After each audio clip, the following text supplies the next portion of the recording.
חלונות הם הפנים של הבית מבפנים ומבחוץ. חלונות בלגי מברזל הם לא סתם יפים. הם משנים את האופי של הבית כולו.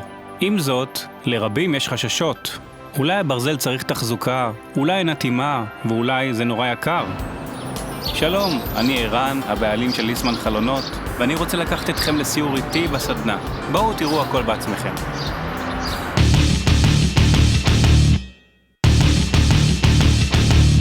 הכל מתחיל בחומר גלם מעולה. אנחנו קונים את הפרופילים הטובים ביותר שיש היום בעולם, ומגיעים ישר משוויץ ממפעל מונטנשטל. הם עשוי מ-ST37, פלדה משובחת ולא ממוחזרת. אומני ברזל מומחים חותכים אותם ומרתחים אותם בדיוק של מילימטר אחד.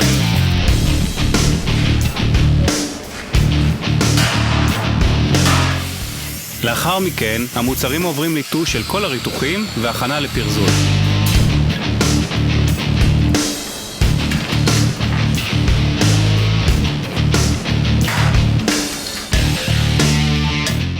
במפעל הגלבון, המשוכלל מסוגו בישראל, החלונות נטבלים ב9 בריכות של חומרים כימיים שונים, היוצרים שכבת ציפוי חזקה של אבץ המגנה מקורוזיה. לאחר הגלבון, מכסים אותם בשכבת צבע בסיס אפוקסי דו-רכיבי, ומעליה בצבע פוליריטני גם הוא דו-רכיבי. הלקוח לא יודע אם אנחנו משתמשים בצבע שמחזיק מעמד 10 שנים או 30 שנה. שימוש בחומרים הטובים ביותר ומבחינתנו מובן מאליו.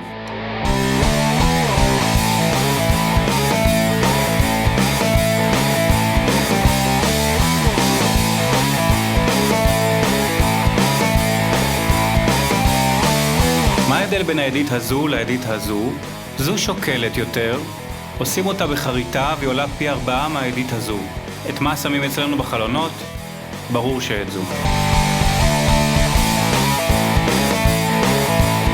במפעל הזכוכית, מהמשוכללים שיש בארץ, חותכים רק זכוכית איכותית בצורה רובוטית ומדויקת.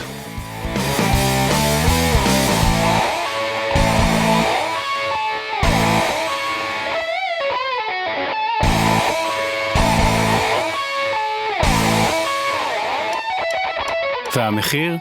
למרות שיש כאן פי 5 יותר עבודה מחלונות אלומיניום. באמצעות יעילות בתהליך הייצור אני מצליח להוריד עלויות ולתת לכם מחיר הוגן בהחלט. נסו אותי ובקשו הצעת מחיר.